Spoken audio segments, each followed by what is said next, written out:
Hello. How are you? Welcome to SS Express Media. With Uzal Hussain. Discuss about 1. Stop translating, start thinking host. Leo, warm, encouraging, structured, guest expert.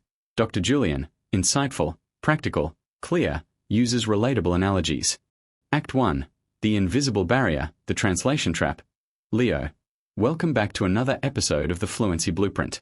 I'm your host, Leo, and if you are listening to this right now, chances are you've hit a very specific, very frustrating wall in your language learning journey. You study vocabulary flashcards. You know the grammar rules. You can write a decent essay if given enough time. But the moment you find yourself in a real, live conversation, your brain freezes. There is this awkward, painful delay between when someone asks you a question and when you actually open your mouth to answer it. If that sounds familiar, you aren't alone. Today, we are kicking off day 1 of our special 30-day fluency series, and we are tackling the single biggest roadblock to true fluency, the habit of mental translation. Joining me in the studio today is cognitive linguist and fluency coach, Dr. Julian. Julian, thank you for being here, Julian. It's great to be here, Leo. And let me just say, I love that we are starting with this topic on day 1. Most language courses leave this for the advanced levels, which is a massive mistake. If you don't build the habit of thinking in English from the ground up, you are effectively building a mansion on a foundation of sand, Leo, a foundation of sand. That's a strong image. Break that down for us. What exactly is happening in the brain when someone is translating internally? Why does it feel so exhausting? Julian, think of your brain like a computer processing data. When you want to speak your native language, the pathway is direct. You have an abstract thought or a feeling, and your brain instantly pairs it with the words in your native language. It's a single step, thought $writer native speech. Now, when you try to speak English using the translation method, look at how many extra steps you force your brain to take. First, you experience the abstract thought. Second, you translate that thought into your native language. Third, you analyze the grammar of your native language to find the English equivalents. Fourth, you translate those individual words into English. Fifth, you arrange those English words according to English grammar rules. And finally, sixth, you speak. You've turned a single-step process into a 6-step assembly line. No wonder your brain feels like it's overheating after a 10-minute conversation. Leo, wow. Seeing it laid out like that makes it completely obvious why people experience that brain freeze. It's not a lack of intelligence. It's a massive bottleneck in data processing. It's like trying to drive a car with the handbrake pulled all the way up. You can force the car to move if you press down hard enough on the gas pedal, but you're burning through your engine, and you're never going to reach top speed, Julian. Exactly. And the worst part is the psychological toll it takes. Because of that 6-step processing time, you miss the natural rhythm of human conversation. By the time your brain has finished processing and translating your answer to a joke someone made, the group has already moved on to a completely different topic. You're left standing there with a perfectly translated sentence that is now completely irrelevant. That makes learners feel isolated, self-conscious, and insecure, leading them to believe they simply aren't good at languages. But the truth is, they just have a bad system, Leo. So, how do we break the system? If someone has spent 5, 10, or 15 years translating every English word back into their native tongue, how do they suddenly flip a switch and start thinking directly in English? Julian, well, the first thing we need to understand is that it isn't a switch you can just flip overnight. It's a muscle you have to train. You don't go to the gym on day 1 and try to bench press 300 pounds. You start small. To stop translating, we have to systematically short-circuit that 6-step process and force the brain to link abstract thoughts directly to English words, completely bypassing the native language. Today, we are going to walk through a progressive, step-by-step strategy to make that happen. We'll start with isolated words, move to simple observations, transition into inner monologues, and finally look at environmental immersion techniques. Act 2. Naming the world, the monolingual foundation. Leo. All right, let's dive straight into the practical strategy. Step 1 of this training regimen is what you call naming the world. What does that mean in practice? Julian, naming the world is about stripping away the abstract translation layer for basic physical objects. Think about how children learn their first language. If a toddler points to a 4-legged animal that barks, a parent doesn't show them a flashcard with a translation. The parent points and says, dog. The child's brain creates a direct, unmediated link between the physical, furry animal and the auditory sound dog. As adult language learners, we do the opposite. We see a book. Our brain registers our native word for book, let's say libro in Spanish. Then we look at our internal dictionary. Libro equals book. We have inserted an unnecessary middleman. Naming the world is an exercise where you deliberately eliminate that middleman throughout your day, Leo. Okay, give me an example. Walk me through a typical morning routine using this exercise, Julian. Tomorrow morning, the moment you wake up and open your eyes, look around your bedroom. Do not let your brain speak your native language. Look at the object beside your bed and say out loud or in your head, lamp. Look at the floor, floor. Look at your footwear, slippers. Walk into the bathroom, mirror, toothbrush, water, sink, towel. You are not making sentences yet. You are simply labeling your environment like a scientist cataloging specimens. The rule is simple. You must look directly at the physical object, feel its texture, or perceive its presence. Traditional method. Physical object native word English word. The fluency method. Physical object English word. Leo, that seems almost too simple. Does just labeling random objects really do anything to change how your brain processes language deep down? Julian, it does, because of a principle in neuroscience called neuroplasticity, the brain's ability to reorganize itself by forming new neural connections. Every time you look at a cup of coffee and think the word coffee without thinking your native word first, you are widening a brand new neural pathway. You are teaching your brain that the liquid in front of you can be accessed directly via English. If you do this consistently for just 5 minutes a day, you start to create an independent English zone in your mind. The goal here is to build speed and eliminate friction. If you can't name a chair instantly without translating, you will never be able to discuss complex economic theories or deep philosophical ideas without translating. You have to master the immediate, automated recall of the physical world first, Leo. That makes total sense. You're building the muscle memory of direct connection. But what happens when a learner encounters an object they don't know the English word for? Let's say I look at the kitchen counter, I see that tool used for peeling potatoes, and I realize I have no idea what it's called in English. What should my brain do in that exact moment to keep from falling back into translation? Julian, this is a critical pivot point. Most learners do the worst possible thing. They open a translation app, type in a native word for the tool, and read the English translation. By doing that, they have just reinforced the translation highway in their brain. They've told their brain, to find the English word, we must use the native word as our map. Instead, you should use an image search or a monolingual dictionary, a dictionary that defines English words using other English words. If you don't know what that potato tool is, you don't look up the translation. You take a picture of it, or you use English words you do know to describe it to yourself. You say, it's a kitchen tool. It cuts the skin off vegetables.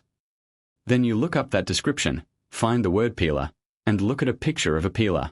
By anchoring the new vocabulary to an image or an English explanation rather than a native word, you keep your brain entirely within the English zone. Act 3, from labels to landscapes, the observation phase. Leo, all right, so we spent a few days naming the world. Our house is full of mental labels. Table, chair, window, sky. What's the next logical step in this training? How do we scale this up from single words to something more substantial? Julian, once your brain becomes fast at identifying individual objects, you move to step 2, narrating the landscape. This is where we transition from static labels to dynamic, simple sentences describing the present moment. The golden rule for this phase is, focus entirely on the present, visible reality. Do not try to express deep inner feelings, past memories, or complex future plans yet. Just describe exactly what is happening right in front of your eyes using basic structures, Leo, like a sports commentator broadcasting a live game to an audience. Julian, exactly. You become the commentator of your own life. Let's say you're sitting on a public bus or looking out a window at a coffee shop. You look out and start generating simple, present progressive descriptions in your mind. The bus is moving. A man is walking his dog. It is raining. The car is red. The girl is drinking coffee. The sun is going down. Notice how simple those sentences are.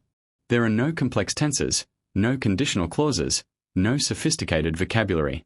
It's just subject plus verb plus object. Leo, I see what you're doing here.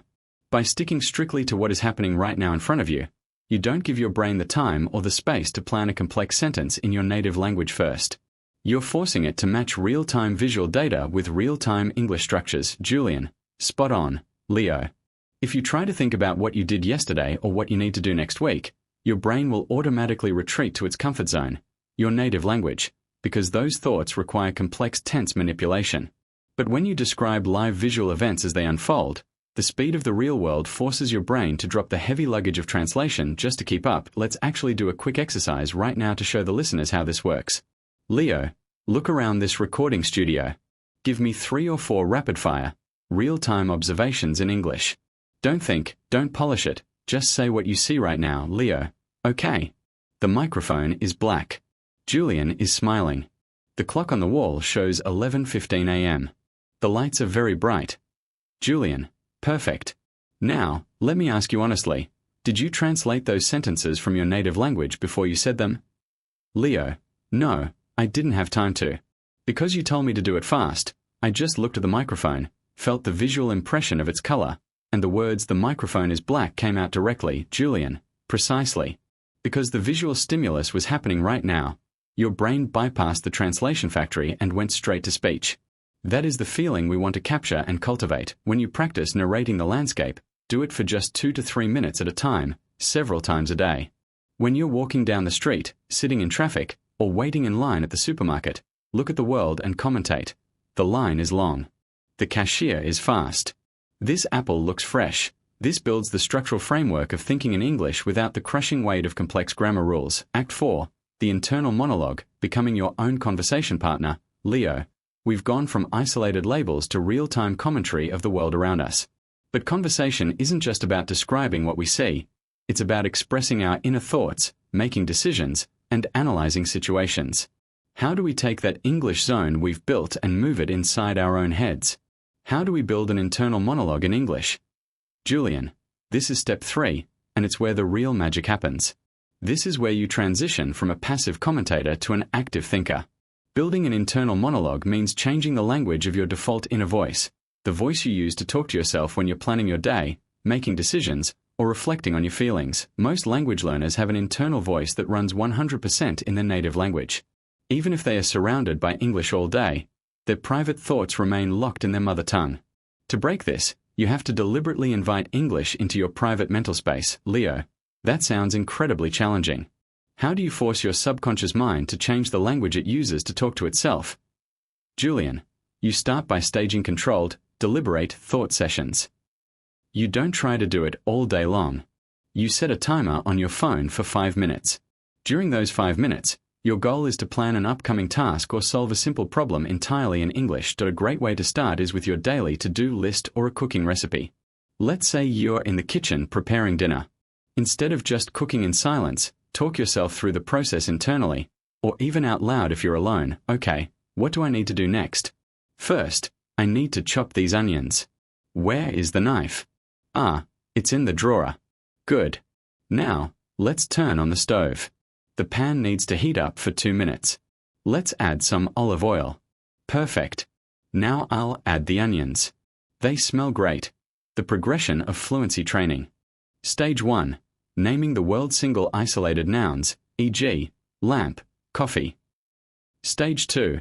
Narrating landscape present real-time events, e.g., the bus is moving. Stage 3. Internal monologue personal planning and choices, e.g., first, I'll chop onions. Leo, what I love about this is that you're creating a completely safe, zero-pressure environment. There is no native speaker standing in front of you waiting for an answer. There is no fear of looking foolish or making a mistake. It's just you, your thoughts, and the language. If you stumble or forget a word, it doesn't matter. You just rephrase it or keep moving. Julian, that lack of social pressure is absolutely vital for cognitive restructuring. Fear of judgment is one of the primary reasons the brain defaults to translation. It translates because it wants to double-check the grammar to ensure everything is safe before showing it to the world.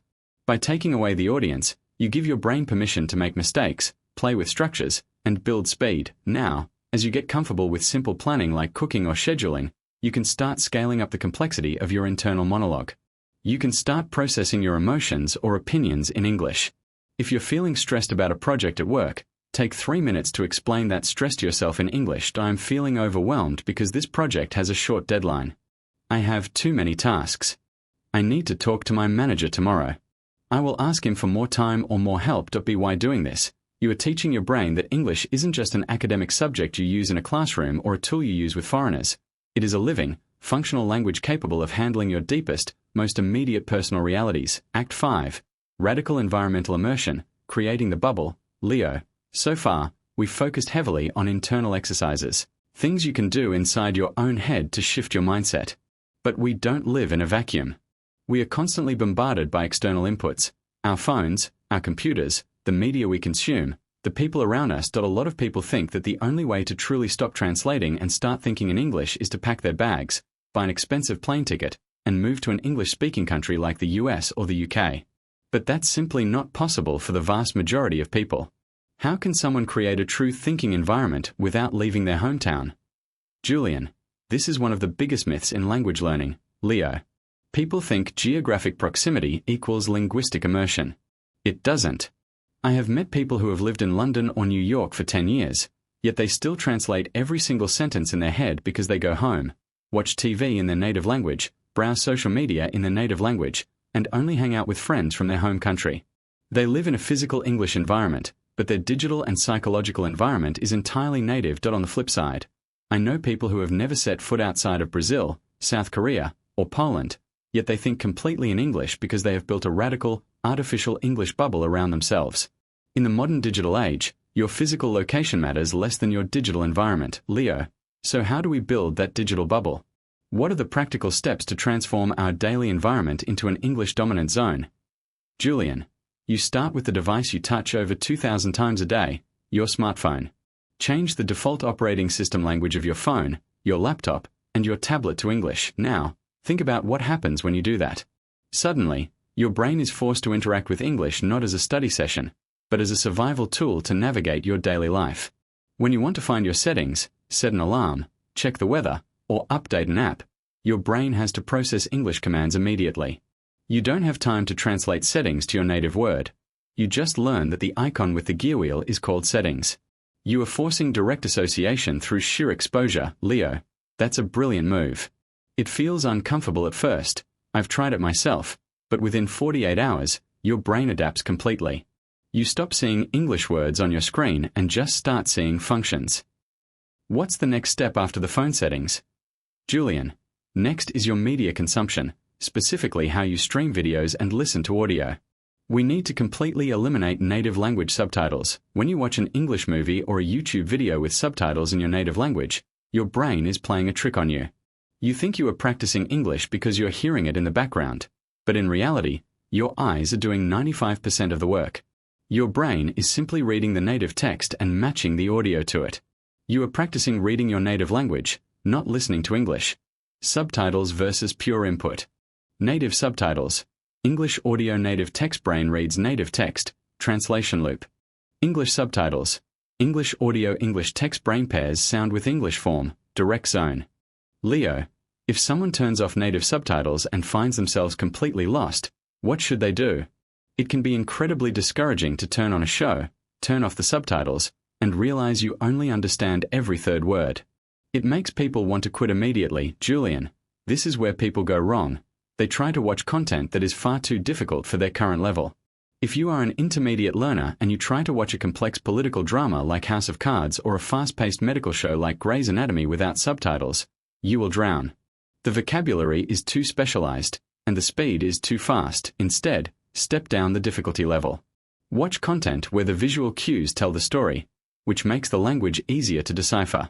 Content designed for younger audiences, lifestyle vlogs, cooking shows, or tech reviews are perfect. On a cooking show, when the host says, "Whisk the eggs," and you see them actively whisking eggs in a bowl, your brain naturally connects the sound whisk to the physical action.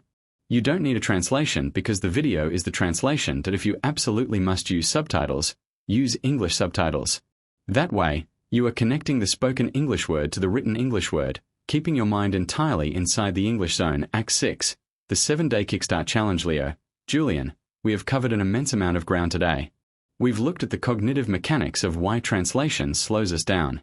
We've explored naming the world for basic objects, narrating the landscape for real-time visual observations, developing an internal monologue for our private thoughts, and constructing a digital bubble to force environmental immersion. To wrap up this first episode of our 30-day fluency series, let's give our listeners a concrete, actionable challenge.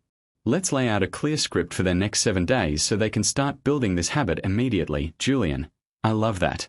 Let's turn this theory into immediate action with the 7-day Thinking in English Kickstart Challenge. If you commit to these 3 simple daily tasks for the next 7 days, I guarantee you will notice a significant drop in your internal translation speed by next week. Here is your daily checklist. Task 1. The 3-minute morning label, days 1 to 7. The moment you wake up, spend exactly 3 minutes pointing at and naming physical objects in your immediate environment in English. Do it rapid fire. Bed, pillow, window, curtain, door, shoes. No sentences, just raw direct association. Task 2. The 5-minute commuter commentary, days 1 to 7, sometime during your day. Whether you are walking to your car, riding the train, or washing the dishes, spend 5 minutes narrating the physical actions happening around you in the present progressive tense. A man is running.